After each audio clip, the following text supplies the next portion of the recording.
The sun had barely begun its climb over the rolling hills of Napa Valley when I stepped onto the terrace of my vineyard estate, a place I had built from nothing, brick by brick, vine by vine.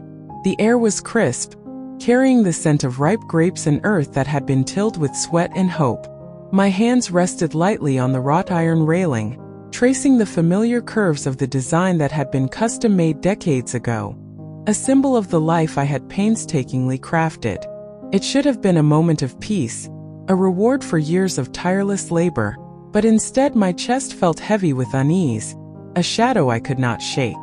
The letter had arrived yesterday, folded neatly in cream-colored stationery, the handwriting unfamiliar but precise. It was from my nephew, James, or rather from the man I had thought of as my nephew, the one I had welcomed into my life, my home, my trust. The words cut deeper than any knife ever could. He claimed he had a proposal to discuss regarding the future of the vineyard.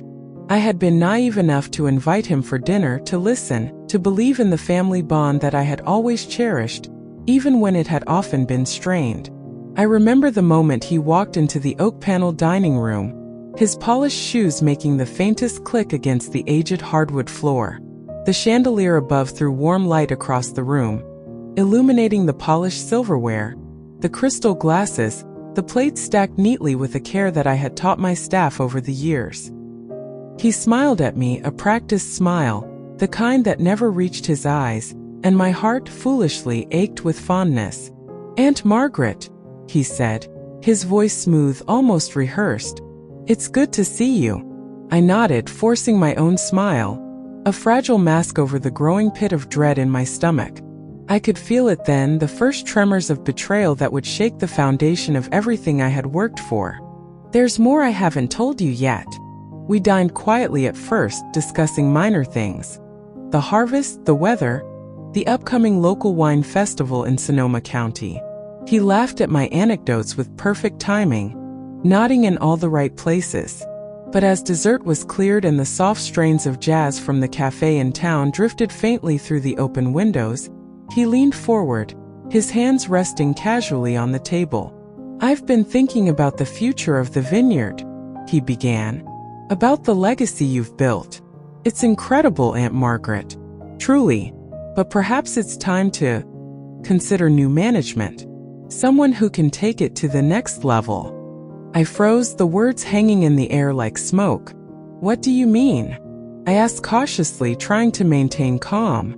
"You've done so much," he said, his tone almost comforting. "But change is inevitable. And sometimes family has to make difficult decisions for the greater good. I can oversee everything. Ensure that the vineyard thrives beyond what you ever imagined." The veil slipped then. The charm, the politeness, the rehearsed concern. They all fell away, revealing the greed that had been simmering beneath the surface. My nephew, my blood, my supposed family, had no intention of honoring the trust one had given him. He wanted the vineyard. All of it. The name, the land, the wine, the reputation painstakingly built over decades. I felt a rush of anger, a bitter, burning anger that made my vision blur. "James," I said, my voice trembling with both fury and hurt. "Everything I've done here, every vine, every bottle, every contract was built with my life. Do you think you can just waltz in and take it? Do you think family gives you the right to betray the very people who love you?" He smiled again, coldly this time, the mask of warmth gone. "I don't see it as betrayal," he said. "I see it as evolution. Survival of the fittest. You've held on to this place for too long. It's time for a new era. My era. If you'd like to hear the next chapter, stay with me." The room felt smaller, the walls closing in with the weight of his words. I could hear the faint hum of the wine cellar fans below, the soft ticking of the antique clock above the fireplace, marking the moment slipping away as I realized the depth of his treachery. Every memory of our shared childhood, the holidays, the summers spent running through the fields, tainted now, corrupted by his ambition and deceit. I rose from the table, my chair scraping against the polished wood, the sound sharp and resonant. "You will not have this vineyard," I said firmly. "Not while I am alive." You misunderstand what family means. Legacy is not just property. It's trust, it's care, it's honor. Something you clearly don't comprehend." He laughed then, low and mirthless, a sound that echoed through the room and seemed to mock me. "You're sentimental," he said. "I respect that about you. But sentiment won't save you from reality. The estate could be worth millions more under my direction. You're clinging to memories while the world moves on." I clenched my fists, trying to contain the storm of emotions threatening to erupt. Betrayal, heartbreak, rage, sorrow, they all collided inside me, each one sharper than the last. And yet, beneath it all, a strange sense of clarity emerged. This was a test, not of wealth but of character. I would not falter. I would not surrender to greed masquerading as familial duty. The days that followed were tense. I watched him move through the vineyard as though he owned it already, speaking with my staff, inspecting the barrels in the cellar, offering unsolicited advice on pricing and marketing. Each interaction was a reminder of the poison he had brought into the place I had loved so dearly. But I remained resolute. I contacted my attorney in Sonoma County, reviewing every will, every deed, every legal safeguard I had established over the years. I would not be caught off guard. I would not allow his ambition to dismantle my life's work. "Tell me what part moved you the most." Late one evening, I wandered alone through the rows of grapevines, the sun setting behind the distant hills, casting the valley in golden shadow. The leaves rustled softly in the cool breeze, and I could smell the earthy sweetness of the fermenting grapes. I allowed myself a moment of quiet reflection, thinking not of the betrayal, but of the strength I had cultivated over decades. This vineyard was not merely land or product. It was a testament to perseverance, to dedication, to resilience. And no one, not even family, could strip that away. When James finally confronted me again, it was in the library, the walls lined with old books and framed photographs of the vineyard in its early days. He leaned casually against the doorway, a smug expression on his face, expecting fear, expecting submission. But I met his gaze with calm determination. "You may desire the vineyard," I said softly, each word measured and deliberate. "But you do not understand it. You do not respect it. You do not deserve it. The legacy here is not for sale, and it will remain as I intend, for those who value it, for those who understand its soul." His face tightened, frustration flickering across his features, but I did not waver. I had learned over the years that power without integrity is hollow, and that trust once broken cannot easily be rebuilt. I would protect what was mine, not out of stubbornness, but out of a deep, unshakable sense of justice and self-respect.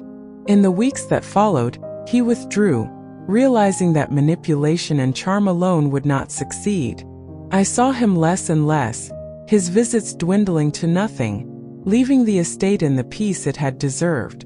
And as I walked among the vines at dawn, watching the mist lift from the valleys, I felt a quiet triumph, not in wealth or property, but in resilience, in the knowledge that I had safeguarded the life I had fought so hard to build. Stay until the very end. The last sentence matters. Late one evening, I wandered alone through the rows of grapevines, the sun setting behind the distant hills, casting the valley in golden shadow. The leaves rustled softly in the cool breeze, and I could smell the earthy sweetness of the fermenting grapes. I allowed myself a moment of quiet reflection, thinking not of the betrayal, but of the strength I had cultivated over decades. This vineyard was not merely land or product. It was a testament to perseverance, to dedication, to resilience. And no one, not even family, could strip that away. When James finally confronted me again, it was in the library, the walls lined with old books and framed photographs of the vineyard in its early days. He leaned casually against the doorway, a smug expression on his face, expecting fear, expecting submission. But I met his gaze with calm determination. "You may desire the vineyard," I said softly, each word measured and deliberate. "But you do not understand it. You do not respect it. You do not deserve it. The legacy here is not for sale, and it will remain as I intend, for those who value it, for those who understand its soul." His face tightened, frustration flickering across his features, but I did not waver. I had learned over the years that power without integrity is hollow, and that trust once broken cannot easily be rebuilt. I would protect what was mine, not out of stubbornness, but out of a deep, unshakable sense of justice and self-respect. In the weeks that followed, he withdrew, realizing that manipulation and charm alone would not succeed. I saw him less and less, his visits dwindling to nothing, leaving the estate in the peace it had deserved. And as I walked among the vines at dawn, watching the mist lift from the valleys, I felt a quiet triumph, not in wealth or property, but in resilience, in the knowledge that I had safeguarded the life I had fought so hard to build. The vineyard thrived, not just because of the land or the labor, but because it had been nurtured with heart, honesty, and care. And in that understanding, I found a peace deeper than any vintage could offer. I had been betrayed by family, yes, but I had also been reminded of my own strength, the clarity of my convictions, and the unassailable truth that legacy is earned, protected, and respected, not simply inherited. And as the sun rose over Napa Valley once more, illuminating the rows of grapevines that stretched toward the horizon, I felt gratitude. Gratitude for the life I had built, for the lessons learned, and for the unwavering resolve that would guide me through whatever trials the future held. I would not be undone, not by greed, not by betrayal, and certainly not by the misguided ambitions of those who fail to understand the true value of family, trust, and legacy.